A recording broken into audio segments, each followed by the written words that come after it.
जानी टीवी देखने वाले सभी मोअज़्ज़ज़ दोस्तों को मेरी तरफ से अस्सलाम वालेकुम।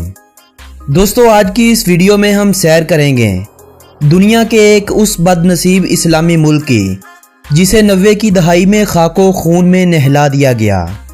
1990 के बाद जहां एक तरफ रूस के टुकड़े हो रहे थे तो दूसरी तरफ यूरोप में युगोस्लाविया का भी खात्मा हो रहा था। मकदूनिया, स्लोवेनिया, क्रोएशिया, कोसोवो और सर्बिया जैसे ममालिक पहली जंग अज़ीम के खात्मे के बाद वजूद में आने वाली इस मुमलकत से आज़ादी हासिल कर रहे थे। तो ऐसे में कोसोवो की तरह बोस्निया और हर्ज़ेगोविना से भी आज़ादी की आवाज़ें बुलंद होना शुरू हो गईं। बोस्निया जहां इस्लाम का फैलाव तुर्कों के दौरे हुक्मरानी में हुआ था, कोसोवो की तरह एक आज़ाद मुस्लिम मुमलकत के वजूद की दावेदार थी। लेकिन वहीं पर इस मुल्क में सरपस्का के इलाकों में सर्बियन लोगों की अक्सरियत होने के सबब ये मुल्क एक होने की बजाय दो टुकड़ों में तकसीम हो गया। अक़वाम मुत्तहिदा की जानिब से करवाए गए रेफरेंडम में यह फैसला हुआ था कि बोस्निया को आज़ादी दी जाएगी। लेकिन बोस्निया और हर्ज़ेगोविना जहां एक तरफ आज़ाद रियासत का वजूद कायम कर चुकी थी, वहीं सर्ब कबाइल सर्बिया और दीगर हमायती ममालिक जिनमें क्रोएशिया काबिल फहरिस्त था, उनकी अमदाद से मुल्क पर कब्जा कर चुके थे। ऐसे में हालात ने करवट बदली तो ये सरजमीन इंसानों का कब्रिस्तान बनना शुरू हो गई। मुसलमानों की अक्सरियत को यहाँ पर मारा जाने लगा। एक, दो या चंद सौ नहीं, लाखों की तादाद में मुसलमानों को मारकर क्रेनों की मदद से दफन किया जाने लगा। 1995 की बात है, जब बोस्निया में मुस्लिम गिरोह मुसल्लह हो चुके तो अक़वाम मुत्तहिदा की अमन फौज ने उन्हें इलाके से निकल जाने का हुक्म दिया। अक़वाम मुत्तहिदा की अमन मिशन की इस फौज में ज़्यादा तादाद नीदरलैंड से थी। इस फौज का यह हाल था कि अगर कोई बंदा छुट्टी पर जाता तो उसे वापस बोस्निया में नहीं भेजा जाता था और 1995 में नीदरलैंड की फौजों की तादाद सिर्फ 400 रह गई। यानी अगर हम कहें कि इस सारे कत्लेआम के पीछे अक़वाम मुत्तहिदा का ही हाथ था तो ये भी कोई गलत बात नहीं होगी। अलबत्ता पाकिस्तानी अफवाज ने इस अमन मिशन में अपने बोस्नियाई मुसलमान भाइयों का वो साथ दिया जो बोस्निया की आने वाली कई नस्लें भूल नहीं पाएंगी। पाकिस्तानी फौज अपने हिस्से का खाना बोस्नियाई पनाह गजीरों को दिया करते थे और खुद भूखे रह जाया करते थे। बोस्नियाई औरतों की इज्जतें बचाने और बुजुर्गों की जिंदगियां बचाने में पाकिस्तानी अफवाज का बड़ा नाम रहा है। आज आप यूरोप के किसी भी मुल्क में चले जाएं, आपको पाकिस्तानी होने के नाते तनकीद का निशाना बनाया जाएगा। मगर बोस्निया यूरोप का वो मुल्क है जहां पाकिस्तानियों को लोग घरों में बुलाते हैं, खाना खिलाते हैं। हत्ता के बोस्नियाई लड़कियां पाकिस्तानी लड़कों से शादी के ख्वाब सजाए फिरती हैं। बोस्निया के बॉर्डर पर एंट्री के वक्त पाकिस्तानियों से ना तो सवालों जवाब किए जाते हैं और ना ही किसी पाकिस्तानी के वहां से रिपोर्ट होने की कोई खबर सामने आती है। एक ऐसा मुल्क जहां हमारी इतनी हौसला अफजाई होती है, हमारी हुकूमत फिर भी ऐसे ममालिक के साथ तावन नहीं करती। सयाहों की आसानी के लिए आसान वीज़ा सर्विस मुतारिफ नहीं करवाती। हुकूमत आसान वीज़ा सर्विस मुतारिफ करवाए ताकि यह दोस्ती कम होने की बजाय बढ़ती चली जाए। मुसलमानों को एहसास हो कि भाईचारा अभी भी ख़त्म नहीं हुआ। बोस्निया के माजी के इन तल्ख हक़ाइक़ को मैं आप लोगों के साथ बस इतना सा ही शेयर करूँगा, वगरना यूट्यूब इंतज़ामिया कहीं इस वीडियो को डिलीट ही ना कर दे।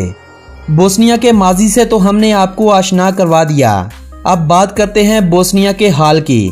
लेकिन इससे पहले मैं आप दोस्तों से गुजारिश करूंगा कि अगर आपने अभी तक हमारे YouTube चैनल जानी टीवी को सब्सक्राइब नहीं किया तो हमारे इस YouTube चैनल को सब्सक्राइब कर लीजिए और साथ मौजूद घंटी के बटन को भी दबा दीजिए ताकि मालूमात से भरपूर कोई भी तफरीही वीडियो आप दोस्तों से कहीं मिस ना हो जाए। दोस्तों, 1 मार्च 1992 को बोस्निया और हर्ज़ेगोविना को युगोस्लाविया से आज़ादी नसीब हुई थी। 1995 के कत्लेआम के बाद 14 दिसंबर को इसी साल सरपस्का की इलादगी को भी ख़त्म करते हुए उसे भी बोस्निया और हर्ज़ेगोविना का हिस्सा बना दिया गया था। इन 3 सालों के दौरान कमोबेश 3 लाख से ज़ायद लोगों को कत्ल कर दिया गया था। 1995 से अब तक मुसलसल हर साल हजारों की तादाद में अफराद को इज्तिमाई कब्रों से निकालकर दफन किया जा रहा है। लेकिन इस सारे कत्लेआम के बाद बोस्निया और हर्ज़ेगोविना के लीडरों का एक बात पर इत्फाक हो गया है कि इत्फाक में ही बरकत है। आज बोस्निया का शुमार यूरोप के महफूज तरीन ममालिक में किया जाता है। तबाहशुदा शहरों को दोबारा से तामीर किया जा चुका है। मईशत जो ज़बूहाली का शिकार हो चुकी थी, इसे भी पर निकलना शुरू हो चुके हैं। बोस्निया का आज तर्ज हुक्मरानी सारी दुनिया से अलग है। बोस्निया में बोस्नियाई, सर्बियन और क्रोशियाई नस्लों के लोग बसते हैं। इसी बात के पेश नज़र वहाँ 3 सदर मुंतखब होते हैं जो अपनी अपनी नस्लों की नुमाइंदगी करते हैं। बोस्निया में अमन की फिजा कायम हो चुकी है, मगर इसके बावजूद कभी कभार ऐसी खबरें अखबारात की जीनत बनती रहती हैं जिनसे यह जाहिर होता है कि कहीं यह मुल्क दोबारा खाना जंगी की तरफ ना चला जाए। हम अपने बोस्नियाई मुसलमानों के लिए दुआ करते हैं कि खुदाया उन्हें इज्जत और सुकून वाली ज़िंदगी अता कर, उन्हें इस काबिल बना दे कि वो अपने हक को हासिल कर सकें। आमीन सुम्मा आमीन। दोस्तों, बोस्निया और हर्ज़ेगोविना 51,209 मरबा किलोमीटर रकबे के साथ आज दुनिया का 125वां बड़ा मुल्क माना जाता है। आज़ादी के वक्त इस मुल्क की आबादी 43 लाख से ज़ायद थी। जंग के दौरान लाखों लोग मारे गए और लाखों लोगों ने हिजरत कर ली। आज इस मुल्क की आबादी 35,11,000 अफराद पर मुश्तमिल है और इस मुल्क का शुमार दुनिया में आबादी के हवाले से 132वें बड़े मुल्क के तौर पर किया जाता है। मुल्क की करेंसी को कन्वर्टिबल मार्क कहा जाता है। इनका एक मार्क पाकिस्तानी 88.55 रुपयों जबकि 39.94 इंडियन रुपयों के बराबर समझा जाता है। प्लस 397 इस मुल्क का कंट्री कोड है और BA इस मुल्क का कंट्री डोमेन नेम माना जाता है। ये मुल्क पाकिस्तान से 4,733 किलोमीटर की दूरी पर वाक़या है। पाकिस्तान से बोस्निया में कोई भी डायरेक्ट फ़्लाइट नहीं जाती, लिहाजा आपको इस मुल्क में जाने से पहले UAE, तुर्की या कतर जैसे ममालिक में ले ओवर करना पड़ता है। औसतन पाकिस्तान से बोस्निया आने जाने की टिकट 80,000 से लेकर 1 लाख के दरमियान में रहती है। पाकिस्तान बोस्निया से वक्त के लिहाज से 3 घंटे आगे है। एक सरसब्ज और पहाड़ी इलाका होने की वजह से यहाँ सर्दियों में मौसम बहुत ठंडा हो जाता है। मई, जून, जुलाई, अगस्त और सितंबर इस मुल्क में सैर के लिए सबसे बेहतरीन माह तस्वर किए जाते हैं। दोस्तों, बोस्निया का शुमार यूरोप के सबसे सस्ते ममालिक में होता है। बोस्निया में खाने का औसतन खर्चा 200 से 300 रुपए तक आता है। हलाल फूड मुल्क में हर जगह दस्तयाब होता है। रहाइश के लिए आपको कमरा 1,000 से 2,000 के दरमियान आसानी से मिल जाता है, जबकि यूरोप के दूसरे बेशतर ममालिक में एक रात के लिए कमरा 3 से 4,000 तक भी मुश्किल से दस्तयाब होता है।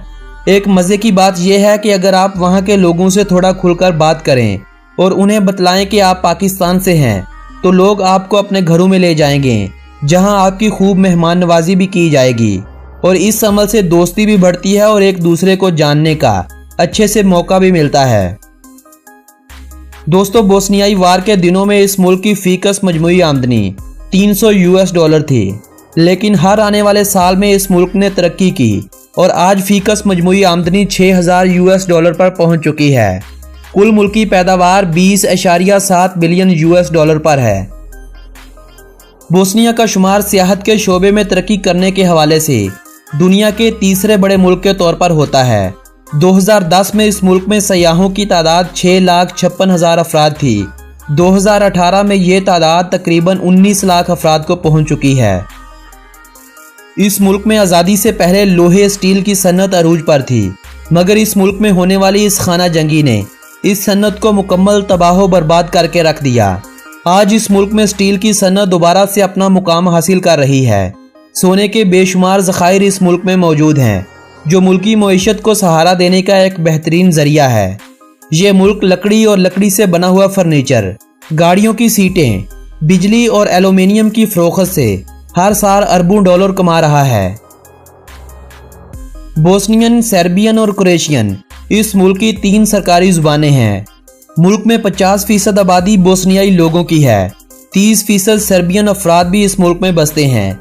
15% क्रोएशियन लोग, जबकि बाकी दीगर नस्लों के लोग भी इस मुल्क में मुस्तकिल रहाइश पजीर हैं। मुल्क में जुबानों का इस्तेमाल भी तकरीबन आबादी के लिहाज से ही किया जाता है। मुल्क की आबादी के अगर मज़ाहब की बात की जाए तो कुल आबादी का 52% लोग मुसलमान हैं, 30% लोग मसीही ऑर्थोडॉक्स हैं, जबकि 15% आबादी मसीही कैथोलिक पैरोकारों की है। बाकी 3% आबादी दीगर मज़ाहब और उन अफराद पर मुश्तमिल है जिनका किसी भी दीन मज़हब से कोई ताल्लुक नहीं होता। बोस्निया का शुमार यूरोप के उन ममालिक में होता है जहां बेरोजगारी की शरह बहुत ही ज़्यादा है। एक अंदाजे के मुताबिक इस मुल्क में बेरोजगारी की शरह 28% है, जो मुसलसल कई सालों से कम हो रही है। बेरोजगारी की इस वजह के पीछे 3 सालों पर मुहित एक वो जंग थी जिसने लाखों लोगों को बेघर कर डाला और सैकड़ों फैक्ट्रियां बंद होने के सबब लोग बेरोजगार हो गए थे। सराजीवो इस मुल्क का सबसे बड़ा शहर और मुल्क का दारुल हुकूमत होने का एजाज रखता है। इस शहर की तुर्कों के दौरे हुकूमत में सन 1461 में बुनियाद रखी गई थी। 141 मरबा किलोमीटर रकबे पर फैले हुए इस शहर में आज 4.5 लाख अफराद रहाइश पजीर हैं। इस शहर की बुनियाद सल्तनत उस्मानिया के 7वें सुल्तान मोहम्मद सानी ने रखी थी। उन्होंने इस इलाके को फतह करने के बाद यहाँ एक किला तामीर करवाया और इसे बोस्ना का नाम दिया। किले के साथ आबादी का बसाव होने लगा तो ये इलाका बोस्ना सराय मशहूर होने लगा। इस शहर का नाम लिखते हुए यूं महसूस होता है जैसे ये सराजीव है, मगर इसको पढ़ते वक्त सराइव ही पढ़ा जाता है। बोस्निया के अगर मोहल्ले वकूअ की बात की जाए तो ये मुल्क यूरोप के जनूबी हिस्से में वाक़या है। मुल्क के मशरिक में सर्बिया, जबकि कुछ जनूबी हिस्से की सरहद मोंटीनेग्रो से मिलती है, जबकि बाकी सभी अतराफ क्रोएशिया से मिलती है। मुल्क की सिर्फ 26 किलोमीटर की सरहद समुंदर से भी मिलती है। कई सालों की खाना जंगी के बाद इस मुल्क की हालत बदलने की जो इतनी तेज रफ्तार है, इसकी एक वजह इस मुल्क में लोगों का तालीम से लगाव भी है। इस मुल्क में तालीम की शरह 98.5% है। इलाका सरसब्ज होने की वजह से इस मुल्क में इंसानों की औसतन उम्र दुनिया के 10 ममालिक से ज़्यादा है। औसतन यहाँ इंसानी उम्र 77 साल के करीब है। फुटबॉल इस मुल्क की सबसे मकबूल खेल है और फुटबॉल को ही इस मुल्क की कौमी खेल भी माना जाता है। मुल्क में दूसरी सबसे ज़्यादा खेली जाने वाली खेल बास्केटबॉल है। वॉलीबॉल, हैंडबॉल और ओलंपिक्स की कई एक खेलें इस मुल्क में बहुत ही शौक से खेली जाती हैं। बोस्नियाई ईगल इस मुल्क का कौमी परिंदा माना जाता है। टोरंजाक इस मुल्क का कौमी जानवर है।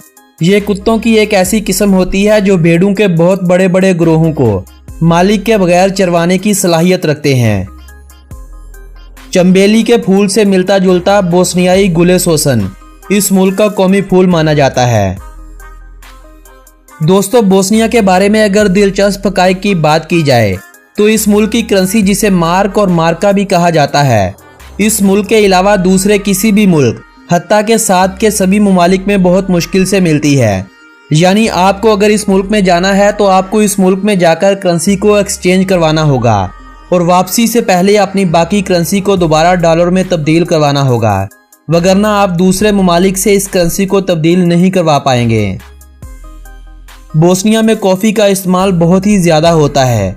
यही वजह है कि पर कैपिटा के हवाले से इस मुल्क का शुमार दुनिया में कॉफ़ी इस्तेमाल करने वाले 10वें बड़े मुल्क के तौर पर किया जाता है। 1984 में होने वाले विंटर ओलंपिक्स के मुकाबले इसी मुल्क के शहर सराजीव में हुए थे, लेकिन उस वक्त ये मुल्क यूगोस्लाविया का हिस्सा शुमार हुआ करता था। बोस्निया और हर्ज़ेगोविना का ज़्यादातर इलाका पहाड़ी है। इस मुल्क में 7 बड़े दरिया जबकि 10 छोटे बड़े नदी नाले बहते हैं। मुल्क में कुल झीलों की तादाद लगभग 105 के करीब है। एक बहुत ही खूबसूरत मुल्क है उन लोगों के लिए जो हाइकिंग और ट्रैकिंग का शौक रखते हैं। इस मुल्क को आप यूरोप का दूसरा स्विट्जरलैंड कहें तो कोई गलत बात नहीं होगी। वही स्विट्जरलैंड वाले नज़ारे आपको इस मुल्क में बहुत सस्ते से मिल जाएंगे। पाकिस्तानियों और भारतीयों को इस मुल्क में जाने से पहले इस मुल्क के वीज़े की ज़रूरत होती है। पाकिस्तानियों को इस मुल्क का वीज़ा इस्लामाबाद में मौजूद बोस्निया की एम्बेसी से हासिल करना पड़ता है, जबकि भारतीयों को नई दिल्ली में मौजूद बोस्निया की एम्बेसी से वहां का वीज़ा लेना पड़ता है। पाकिस्तान और भारत से बहुत ही कम लोग इस मुल्क का वीज़ा लेकर जाते हैं। एक तो इस मुल्क की फ़्लाइट टिकट्स महंगी होने के सबब लोग इस मुल्क में ज़्यादा नहीं जाते। दूसरा, इस मुल्क का वीज़ा हासिल करने के बाद आपको ऐसी कोई भी सहूलत हासिल नहीं होती कि आपको किसी दूसरे मुल्क में आसानी से दाखिला मिल जाए।